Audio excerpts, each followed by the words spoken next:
This episode is brought to you by Pepsi Wild Cherry. Pepsi Wild Cherry is bursting with delicious cherry flavor and a sweet, crisp taste that gives you more to go wild for. Getting wild may look different these days, but whether it's opting for a solo Friday binge watch or a big night out, everyone can indulge in their wild side with Pepsi Wild Cherry. Also available in Zero Sugar. So grab a Pepsi Wild Cherry and get wild.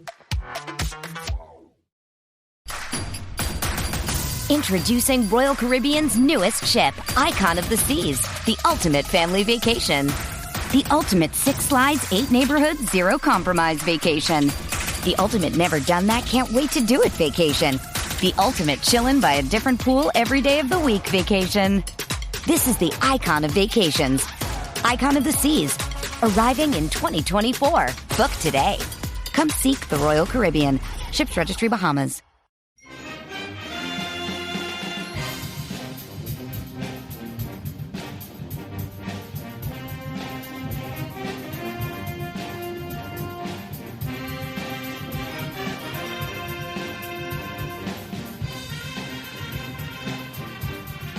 Hey there, Duke fans. Welcome to episode number 588 of the Duke Basketball Roundup. It is Tuesday, January 30th, 2024, and what a victory for the Duke Blue Devils last night. We are here to talk about it. I am Donald Wand. I'm your host for this episode. Jason, ladies and gentlemen, is on his way back from Antarctica. I don't know if he has penguins. We will talk about it when he gets back on the next show, but for this show, I have what appears to be, at least in the short term while Jason has been gone, the lucky charm of this podcast. It is JJ Jackson from the Lockdown Blue Devils podcast. JJ, how you doing, man? I'm doing quite well, Donald. Excited that Duke is back in the win column yet again. Had 2 wins since we last spoke on the show last week. So excited to talk about this Virginia Tech win in particular. So yeah, thanks for the invite again. Yeah, absolutely. Good to have you here. And let's start with this. The Castle Coliseum entering last night had been the bane of Duke's existence. They had lost 5 of the last 6 trips to Castle Coliseum, and in front of their raucous crowd, who Dave O'Brien and Corey Alexander talked way too much about during the broadcast about how it was the toughest place to play in the ACC, and how the students were there at noon and they had to wait in some decently cold weather to get into the game.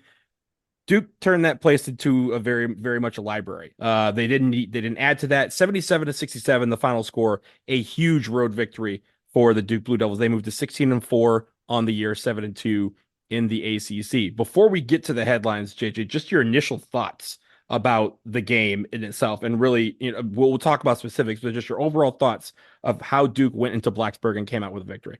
Yeah, got the job done. I mean, it was a really fun game to sit there and watch. You mentioned Dave O'Brien and Corey Alexander, their talking points that they nailed home. If you're like me and a Duke basketball fan who was watching the game, we heard a million times from the likes of Dave O'Brien and Corey Alexander how quickly that game moved in the first half, right? With the lack of fouls that were being called, and just the pace was incredible. I thought that too. Throughout the game, I was really kind of impressed with how quickly the game kept moving along. And it's such a positive thing because Duke was in control for the majority of the game and what took place. So big picture, walking away with the win at a spot that you've really struggled at over the last several years, I don't think could be understated. This was a really big win for Duke. This was their best month of basketball that they've played since February of 2022. What they were able to do here in the month of January in 2024 with that 7-1 record. So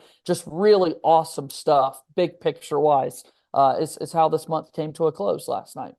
We talked on the previous episode about how tough it has been for top 10 teams to win on the road against unranked opponents, and it wasn't an easy victory, but in the end, when you look at it, it kind of was one of the better victories for Duke basketball so far this season. Let's get into the headlines, and like last time, JJ, we here, we had a ton of great headlines that I had to leave on the editing room floor. So I'm going to lead with this one. I'm going to lead with my best one that I think thus far. Josh Dill wrote in, and of course there was a couple people who did this sort of thing, but Josh Dill, I think, nailed it. He goes, Devils do the hokey pokey, turn road woes around. That's what it's all about. That's wow. Perfect. Wow. Good job, Josh. That's What a amazing. start. That's What a start. amazing. Yeah, I told you we're leading with the best ones. Here's some other ones I thought were good.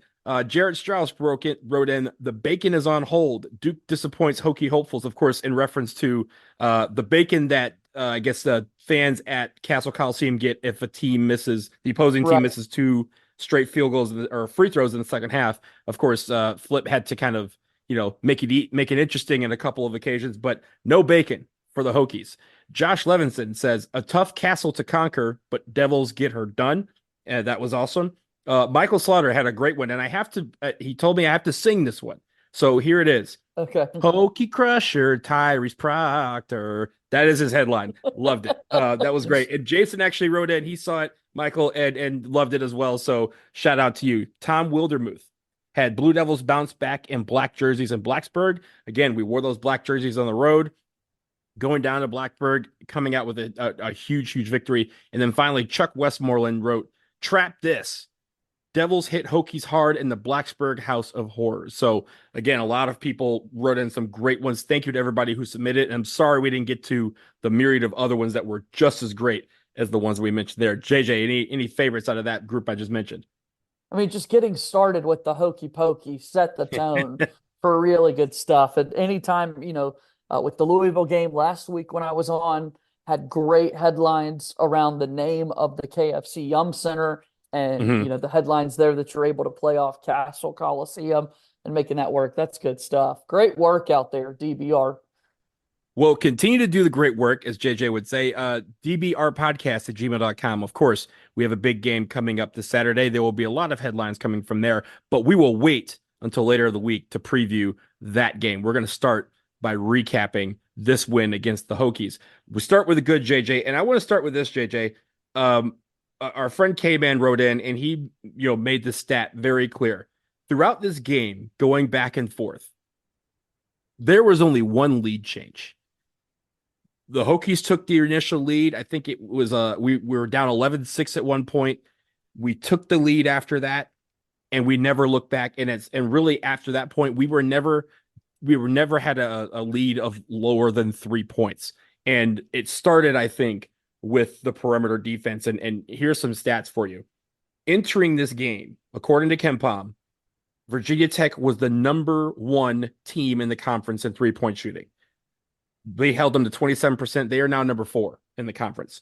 They were the best two-point shooting team in the conference. We held them to under 45% shooting from the floor. And they were the best free throw shooting team in the conference. They started out 9 for 9, but then they missed 3 crucial ones where when they were trying to kind of get back into the game, they missed a few. We got rebounds on one of those possessions where a guy missed 2 free throws in a row. I think it was Poteet missed 2 in a row. And then we went down and hit a 3, I believe. Tyrese Proctor hit 3, and that assumingly was that. But talk to me about the perimeter defense, or just the defense in general, how well it was that we were able to win the rebounding battle by so much. We were able to really hone in on their shooters and make it where it was a really bad night for the Hokies. Yeah, you talk about starts for the Duke basketball team as of late. I wouldn't say it was the best start necessarily that we've seen from the Duke team this season, because it did take a little while to get the scoring started, to get good scoring opportunities and chances there. But it did not take a while for the defense to set the tone in this game and what it was going to look like, and watching it play out. Watching the game and the flow of the game that we saw last night, that under 16 timeout didn't come until 12 and a half minutes because Duke was able to defend without fouling. Virginia Tech starts missing shots. Duke grabs rebounds, and then Duke goes and scores on the other end of the floor. So I was incredibly impressed with the start to the game, and I think that the guard defense on the perimeter is a big reason why Duke was able to do that, like you're saying. It was, of course, Hunter Couture got his shots off, and he nailed a couple of threes, including one early where everyone was like, okay, we can't let that guy get hot. But Sean Badule had a abnormally off game, and I think that really set the tone because, as we mentioned before, he is the guy that has the ball in his hands a lot. And when he gets rolling, so does the rest of the team. And it didn't feel like he really got into his rhythm. And because of how we were able to handle him, like you mentioned, there was a lot of opportunities for us to get rebounds. We got those rebounds. We would go down the floor very, very quickly. And also offensively, we got a lot of rebounds. We had 15 second chance points. I believe in the game before we were at 0. So that's a nice change for, getting offensive rebounds, going right back up, either going to the free throw line or getting points out of it. I want to talk about one guy, and there's obviously a lot of guys we can talk about. I want to talk about Ryan Young because, first of all, Ryan Young dunked in a collegiate basketball game. I seen it. I think you saw it too. That's I don't. Someone asked us if that was in the stats game. It is not. We did not plan for this. So I don't have I don't have a other reaction other than like, wow, that is the Ryan Young I want to see the rest of the season. Aggressive, 10 points, 5 rebounds, 2 assists, 1 huge block in 14 minutes of play. He came off the bench, and of course, he had some foul trouble. Also, Kyle Filipowski had some foul trouble, but they were able to, mostly play well on defense without fouling. And also, again, they were the catalyst on offense. And a lot of Ryan Young's points were the result of offensive putbacks where he would grab the rebound, either pass it out for a shot, or he would take the ball and do that underneath layup that he loves to do, where he's on one side of the basket and he kind of flips underneath on the other side off the glass, where either they're fouling him and they're sending him to the line, or he's making it because it's unblockable. So I really loved his effort in this game. And again, it wasn't just hockey shifts. He played 14 minutes, but when he was in there, he was really the catalyst for a lot of what we were doing out there.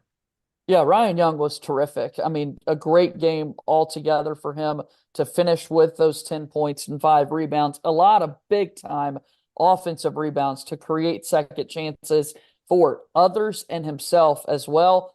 Some of the rebounds he was getting were great. You mentioned the block, or the dunk, excuse me. But how about the block? How about the denial Block was awesome on a dunk attempt from Virginia Tech? I mean, we saw one of the best games that we've seen out of Ryan Young in a Duke uniform. And when you talk about going on the road and winning in the ACC, you rely a lot on experience and guys who have been there and done that. And that was the perfect example last night in what Duke got out of Ryan Young. This barely missed out on my play of the game, so I'm going to mention it now. You mentioned that block.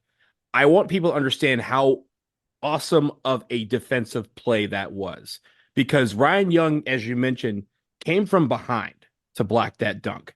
Yeah. He went out on the perimeter to hedge on, what would be a pick and roll option. But then as the guy he was trying to hedge on beat him off the dribble, he realized that his man was headed towards the basket for a dunk. The ball is faster than a human being. It always is. And the ball found his way into the hands of the guy that he was guarding. But he was about 15 feet behind him because he was out there trying to hedge. He hustled back to not only block the dunk attempt from behind, he then was able to gather himself as they collected the offensive rebound and went back up again. He was able to try and stymie that with two of his defenders alongside with him. And then Mark Mitchell flies out of nowhere to get the rebound, and we're going the other way for to set up the offensive set. That was an absolutely amazing sequence of defensive basketball, one of the best defensive plays that we have had from Duke all year, and it was Ryan Young that was the catalyst of it. I was super, super happy with how he performed there. And again, we always talk about how he's not as athletic as some of the other bigs out there, but on that play, there is no more athleticism than you can get than someone who can hedge on a block at the top of the key and then run back and block a dunk attempt from behind. That's incredible. There's a ton of places we can go. So I want to give it to you. Who's the next guy you want to talk about in this good? Because I think a lot of guys have some great performances. Yeah, I think we stay with kind of the upperclassmen, the leaders of the Duke team. And how about the play we saw out of Jeremy Roach? Coming off the bench again, we saw that in the Clemson game after kind of exiting the Louisville game early. Duke decides to bring Roach off the bench. Don't get a whole lot of Roach against the Tigers, only scoring 5 points, but he didn't meet a 3-point shot that he did not like in the game against the Hokies, including one right at the end of the first half that a lot of people are talking about. And Donald, I loved every moment that we got out of Jeremy Roach against Virginia Tech. I thought it was such a masterful game from him. Yeah, I think coming off the bench on Saturday against Clemson was hey, we don't know where he's at physically with the return from that ankle. His ankle looked mighty fine. I think there was one point he did a layup and he kind of kept running into the stanchion, into the crowd a little bit, and he kind of slipped. And at first we were like, oh no, he re-aggravated the ankle, because he was a little bit ginger when he ran back pulled up the up court. funny. Yeah, He absolutely. pulled up funny, and he kind of had that moment where, there was a stoppage in play, and he kind of, looked down as if to say like, oh, my ankle's still present. And it was. And after that, he just looked like normal Jeremy Roach, 16 points. Like you said, hit almost all of his threes, 4 for 5 from three. He had 4 assists along with those 16 points. So he was also moving the basketball around.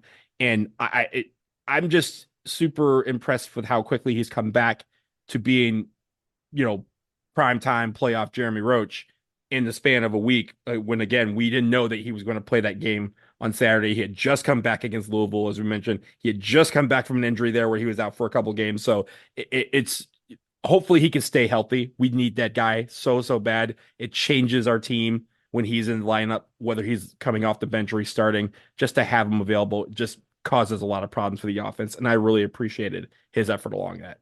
And you had just said kind of the counting stats there for Jeremy Roach. How about the number of minutes that he played against Virginia Tech? To be at the 29, 30-minute mark against the Hokies going into such a big game on Saturday, you are worried about kind of the level of conditioning or the state of injuries that he has had over the last few weeks. Seemed like he was good to go. I mean, out there for a large portion of the game against Virginia Tech. So that was great to see. I wonder if we see him back in the starting lineup against UNC. I'll only say that because, it took Tyrese Proctor a little while to get back into the starting lineup, despite him performing well off the bench. And I think, when you look at the bench points, 26-4, obviously Jeremy Roach has 16 points. Ryan Young has 10 off the bench. And I think having the bench be active is super important. And I'm wondering if John Shire is trying to figure out where in his lineup does he need guys to say, hey, I need the spark off the bench from you tonight. I need you in the starting lineup to set the tone. And the great thing is we have, 5 guards that we can look to, really 5 or 6 that we can look to say, hey, you can be that guy in either one of these positions. And all of them feel like they're accepting that role, which I think is great. Tyrese Proctor, speaking of guards, Tyrese Proctor, another 12 points, 3 rebounds, 5 assists. Again, was all over the place. He had one play where I don't know what happened. I don't know Hunter Couture's address, but I'd like to send him a fruit basket for his ankles, because both of them were broke on the same play. He was riding on skates with Tyrese Proctor in that play, but he was dynamic and, again, brought an element that it felt like Virginia Tech couldn't match. Yeah, the ball handling clinic, once again, that Proctor put on was second to none. Just really impressive stuff from him. And a game in which he was out there for 38 minutes. I mean, how long has it been since we've seen a game where Proctor was the guy that it's like, you're going to be the workhorse, you're going to carry us the whole way tonight? And it happened to be this game against Virginia Tech, and it worked out well for Duke with what Proctor was able to be. Knocking down shots effectively from the outside, once again, from three-point range. And then just talking after the game, Proctor's the guy on the court that ESPN wants to interview as the game expires. And, talking about his team feeling so great, locking down on the defensive end of the floor. Proctor helps set that tone. And then we talk a lot about what Duke's able to do in the half court, but to hear Proctor also bring that up, like, Duke understands we are one of the best teams when we dictate the pace, when we can run what we want to in a half court offense. Not what we're used to seeing in recent years when you think all the Duke teams that would get up and really run and push tempo. But this Duke team really enjoys kind of settling down and looking for good shots. And Proctor's a big reason why they're able to do that. You brought up a point in there that I think it cannot be understated. The number of minutes that these guys are playing, right? You mentioned Jeremy Roach had almost 30 minutes. He had 29 minutes. Kyle Filipowski, 30 minutes. Jared McCain, 38 minutes. Tyrese Proctor, 37 minutes. Mark Mitchell, 31 minutes. Ryan Young, 14 minutes. Caleb Foster, 14 minutes.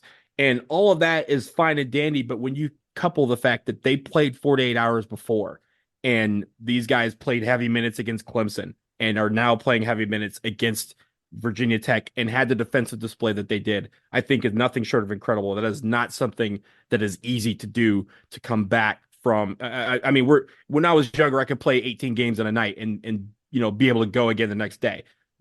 But that's not college basketball. College basketball requires a lot of effort. It requires a lot of take care of your body. So commit, I want to commend everybody on the team, from the coaching staff to the trainers to the players themselves, on how they were able to recover from that Clemson game. Again, a thriller of a game, and come back and do that on the road in a place where they have traditionally not played well very recently. That takes a lot of an effort and guts, and those guys provided it in leaps and bounds. So I'm really proud of them for that. JJ, I go back to you. More good. What do you got? Again, we talked ball movement a good bit of time, and I thought that the Duke team in that half-court offense did exactly that. 19 assists on 31 made shots from the floor. Proctor led the way with 5 of them, but a really nice job setting teammates up for success. We've already talked a lot about Ryan Young's dunk and the athleticism that he displayed. A terrific kind of screen roll opportunity there. Proctor's able to set up Young for the wide open lane in the middle there. I just love the ball movement that Duke had. I think the ball movement was great. We had, just a ton of assists, 19 assists on 31 made baskets. That's a ton. Everyone was involved in it. There was a lot of guys who had set, multiple assists. I also think that energy was present on the defensive end in form of rebounding. We out-rebounded Virginia Tech 38-20. We had Jared McCain had 10 rebounds. Mark Mitchell, who we haven't talked about that much, had 8 rebounds. Kyle Filipowski, who we haven't talked about that much, had 8 rebounds. Ryan Young had 5 rebounds, as I mentioned. There was a lot of guys getting active, and also it was long rebounds in a lot of these situations. They weren't rebounds that were, guys going into the net and there's 15 guys going after the ball and, you're grabbing it. These were rebounds where guys, as Jason likes to say, they had to move out of their comfort zone to get the ball. And the fact that they were able to find the ball, get it, and it led to a lot of points on the other end, I think is terrific. And it's the display that we want to see from the Duke Blue Devils. I think the other thing when we talk about Kyle Filipowski, yeah, he had a difficult game when it comes to staying in foul trouble, but I thought defensively he was there. I thought even on offense he tried to establish himself early.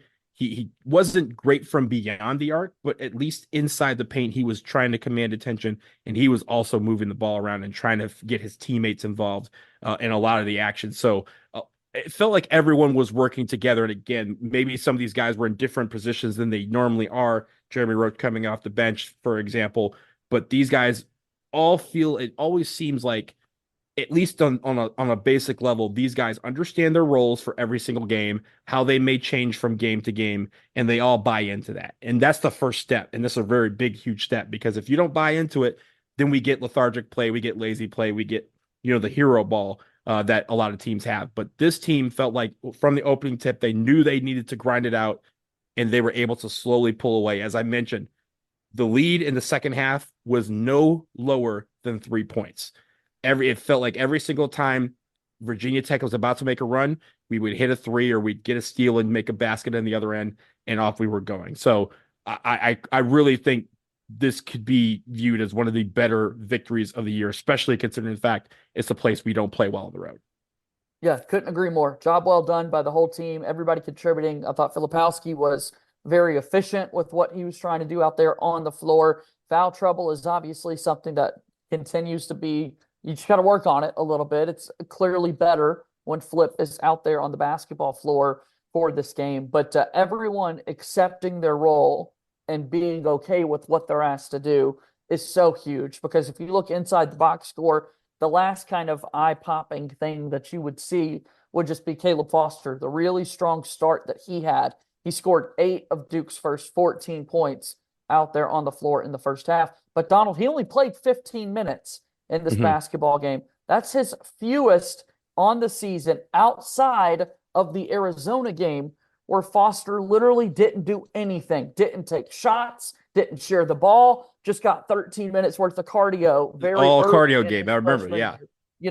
And just for whatever reason, only played 15 minutes in last night's game. I think we saw what was working with Ryan Young there in the second half, and like the multiple bigs set up there, and then it's just Roach, McCain, and Proctor. You're not going to take them off the floor, and it means a lesser role for Caleb Foster in a game like yesterday against Virginia Tech. So love just seeing everyone kind of accept their role and being okay that the game plans do kind of change game to game depending on the opponent. Yeah, again, that's a great example of the role changes. I think he played 32 minutes or something like that in the game before, and now he plays one of his lowest total minutes on the floor of the season. And when you said he had 8 points, you think, oh, he had a decent game. But no, those 8 points came hot, they came fast, and they set the tone for what we were doing the rest of the game. And also, you mentioned the offense. I thought his defense was good. This was when he was on the floor too, keeping guys in front of him and making guys take bad shots. So that was great. I think the final thing that I have in the good is this is something that we've talked about preseason about how this team should be shooting the three and how we should be a pretty decent shooting team from beyond the arc. Last night, we were 9 for 17. We were 53% from beyond three or beyond the arc. Entering the game, as I mentioned, Virginia Tech was the best three-point shooting team in the ACC, according to KenPom. We dropped them to number 4 with our defense. You know who's number 1? We are. We are the number 1 shooting team in the ACC from beyond the arc. We are number 16 in the country now. We have quietly become the three-point shooting team that we hoped we would be at the start of the season. And I really hope that continues because, again, we were able to a lot of times, and even when you talk about the game against Clemson, there was a couple times where anytime they wanted to come back, bam, here's a three in their face to kind of shut them up and get the momentum back. The easiest way in today's game to get baskets and get momentum on your side is to hit a couple of threes in a row. And if you're hitting all your threes, I think we were 6 for 10 or something like that in the first half. If you're hitting almost all your threes, it's hard for a team to catch up with you. So, and even if you were trading baskets like we were in the second half, we were shooting threes and they were shooting twos. You can't catch up if you're doing that, if you're always giving up a point every single sequence down the floor. So hats off to this team for how well they've responded. And really, despite the fact we have some guys that have been struggling from beyond the arc, it seems like over the course of the season, everyone has improved. I mean, look, Mark Mitchell's even made his last 3-3-pointers, right? It's taken him 3 weeks for him to do it. But again, we're picking and choosing where we can shoot these threes. And when guys shoot them, chances are they're open shots and they get great looks at them. So I just want to send hats off to the team because that is something that we have wanted this season, last season. We always want our teams to be very good from beyond the arc, and we're one of the best in the country at that point. Anything else left in the good for you, JJ, before we wrap up? That's about it for this game against Virginia Tech. The 3-point shooting was awesome. 9 for 17, as you said. The numbers there again, 53%, the second highest total that Duke has had all season. And keep in mind that Duke did miss their last 3-point attempts of the game when it really was already decided, right? So at one point, Duke was 9 for 14 and the percentage was much greater. And then, okay, let's just finish out this basketball game. Tech's not going to make much of a comeback and Duke misses a couple of shots. So that number could have been even higher. Great shooting performance from Duke. Let's hope that keeps up because we'll definitely need it the rest of the season. Hey, let's pause here. We'll take a quick break. On the other side, we'll talk about the things we need to improve. We have a lot of play of the game options. And also, we'll take a look at the ACC and the NCAA tournament. Some people are saying they're getting 3 teams, but what do the stats say? We'll talk about it after this.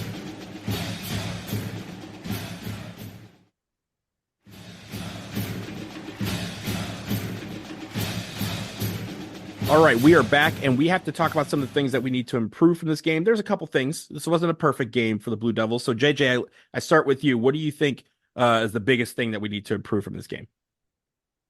Yeah, it's tough to kind of just pinpoint a negative from this game because I just going into it, I think the play at Castle Coliseum in recent years was just holding us down, and we were kind of defeated after the 1-5 stretch over the last 6. So specifically in regards to last night's game, Donald, I just thought this Duke team did a really good job of not letting those big runs turn into greater mountains for the Duke team to climb, right? Like there were a couple of times there in the second half where the shots might not have been falling or turnovers. I think that's the one thing to kind of look at with this Duke team in particular was taking care of the basketball because you shot so well from the floor. If you hold on to it and you could put up a few more shots, do you feel more comfortable because more points are on the board and you're not as kind of frustrated with what you're getting defensively and that sort of thing? So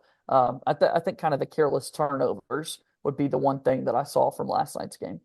Yeah, and they were uncharacteristic. right? Like this is not a team that turns the ball over a lot. The stats show that, and the eye test shows that. We've had some games where we've turned the ball over quite a bit, but it's few and far between. Usually we're trying to keep it under 10, and a lot of times we're keeping it under like 7 or 8 turnovers. But in this case, it leads to, I think, the two main bads from this. It was the uncharacteristic turnovers. Yeah, we had a couple times where we just kind of were sloppy and threw the ball away. And then there was the offensive fouls. We had at least 5 turnovers were charge calls in the first half, and then there was like a sequence of like 3 or 4 in a row early in the second half between Kyle Filipowski and Jeremy Roach. I think the foul trouble obviously is something that we're able to navigate through, but you don't like to see a bunch of guys in foul trouble. We had a couple of guys with 4. I think again, Jeremy Roach, I think, had 3 charge calls in what like 4 possessions, and that's not good because you don't want to take him out of the game. They were able to settle down, but I think they had to navigate through some of those calls that were right. There were just calls and they were right calls, but they need to navigate through what the defense is giving them so that they're not putting themselves into foul trouble. But I think the real story was the uncharacteristic throwing the ball away. Mark Mitchell had 6 turnovers. I'm sorry. Yeah, he had 6 turnovers in this game. And that's not like him. He's not the guy that's like dribbling the ball off his foot all the time or anything like that. It's usually a lot of hustle plays where he gets turnovers. He's trying to reach to save a ball going out of bounds and, doesn't make it or something like that. But throwing the ball out of bounds are things that we can correct. And it's an easy thing to clean up. But if there's one really big bad thing from this game, I think it's that. It's kind of crazy. You look at the season numbers game by game, looking at the game logs and comparing wins and losses and trends that you might see. 14 turnovers, tied for the most that Duke has had this season. The other time was the away game at Pitt that Duke won. The second most turnovers that Duke has had this season is 13. That was a neutral site game against Michigan State. Duke wins. So the 3 games with the most turnovers this season, Duke has found a way to win those games. Then you drop down and Duke's had 4 or 5 games with 11 turnovers. So definitely out of the ordinary what we saw against Virginia Tech in terms of turning the basketball over. Some of you guys are out there. You just heard what JJ said. You were tempted to write us and say, hey, maybe we should be turning the ball over more. Just stop that right now. We're not doing that. I think while we're good at fighting through a lot of turnovers and win the game, we should not be turning the ball over. And I think that's something that we want to continue to improve, especially, again, you don't want to give the opposition more chances to score and hopefully take you out of the game. That's not what we want to do. So with that, I think that's really all the big bad things that we had. I want to go to the play of the game. There are a lot of options for this, JJ. So I'm going to start with you. What is your play of the game? And let me add one more thing when we're talking kind of what stood out numbers wise from this team. And then I'll be happy to go over to the play of the game, Donald. But last week we talked about that Louisville game, Duke committing a whole lot of fouls, second most fouls that they had all season outside of that Arkansas game. The storyline from the game against Virginia Tech was that Duke's opponent, Virginia Tech, only committed 10 fouls. 10. That's the fewest this entire season that has happened for a Duke basketball team. So if there's any way that Duke can be more, creative offensively, and part of it is because, look, we're knocking down shots from the outside. There are no foul opportunities there at all, but kind of maybe ramp up even that level of aggression on the offensive end to get the opponents in foul trouble, because that's just not what we saw against Virginia Tech. They didn't go to the line at all in the first half. They finished 6 for 10. So they took 10 free throws in the second half. But yeah, you're right. Not going to the free throw line in the first half. But again, that's also credit to the fact that there were no fouls on any side, right? We, like you mentioned, it took us 8 minutes to have our first media timeout, and then they had to wait another 2 minutes to take the second media timeout. So maybe it was just an uncharacteristic game where there weren't a lot of fouls called with people going to the rack. But at the same time, yeah, we want to increase that and make it where we're not fouling as much, but also going to the line where we have traditionally been pretty good at knocking down free throws. All right, play the game time. What do we got? Play the game. I'm having a hard time going back and forth between a few different options, Donald, and it's hard for me not to just give this honor to our great Ryan Young. And I don't know how many times we're able to give him kind of the play of the game honors so far this season, but I just love the dunk. It's wide open. It's a big opportunity there for Duke, but I certainly loved the Summer of the Brotherhood podcast that Ryan Young is hosting, and Duke men's basketball has done a good job kind of putting the flashback up to his conversation with Proctor when they had the one dunk each last season, and there's a bet between the two as to who would have more dunks on the year. I love a little bit of elevation from Mr. Young, and that was so much fun watching that, man. That was awesome. That was great. That was one of my finalists. Again, I think we've talked about all the finalists we had. We had the Ryan Young block off the block of the dunk attempt, the Ryan Young dunk on him, that he did. Tyrese Proctor putting Hunt Couture on skates. I'm going with the Jeremy Roach 3 at the end of the first half. Here's why. 3:29 left in the first half. Mark Mitchell dumps the ball, puts Duke up 11. Virginia Tech immediately calls a timeout that leads into the under 4 media timeout. So we're up 11 coming out of that timeout. From that point, the Hokies went on an 8-0 run to close the lead to 3 until Roach hit that dagger 3 as the buzzer sounds to put Duke back up 6 at the half. He did it over Robbie Barron. When he did it, as you remember, he stared down the Virginia Tech bench afterwards, and then he smacked Barron on the butt as if to say, like, hey, nice hustle, like kind of like the Chappelle skit with Prince, like, oh yeah, you know, good hustle, just like, so to the point where Barron looked at the ref like, that's not a technical for taunting. It absolutely was taunting, but you know what, that was an ice cold move by him. But at the same time, as I mentioned, we went up 6 at that point. Virginia Tech never got closer than that the rest of the game. I think that was a pivotal moment because, again, as they were closing, they could have been tied or only down 3 entering the break with momentum. Instead, we came out and all the momentum was in Duke blue, or at least in this case in black, and we were able to close out that game. So thankfully for Duke, we had a lot of finalists for this play of the game. So I appreciate the fact that they gave us options to choose from. I'm glad you chose the dunk because I thought that was special as well. No doubt. And I love the Roach 3. I mean, he sunned him at the end of the first half. Sure right? did. Like, so many times in life, we're trying to get over pops and your father's who you're looking up to, and you want to find the opportunity to come away with the win over dad. And, you know, at the end of the day, hey, man, you just can't quite do it. Nice try, good effort, nice love hustle. it. Good and, try, good effort. Yeah, that's exactly what it was. Good try, good effort. So we'll wrap up that game, but I want to stay in the ACC as we close out because over the last couple of days and even last night during halftime and after the Duke game, they were talking about, we're now entering the season where Joe Lunardi's on ESPN all the time talking about the bracketology and where teams might be sitting as we get close to entering to February. Right now, the way Joe Lunardi has it is that there's only 3 teams that potentially could get into the NCAA tournament from the ACC. Duke and UNC are teams that he considers solidly in the field of 68. And I believe it's Clemson or Wake Forest, one or the other, that's in the first 4 out. So basically saying, hey, they're really on the bubble here, but at least they're in the conversation. And a lot of people have been talking about, could this be the year that the ACC only gets 3 teams in, or maybe even 2?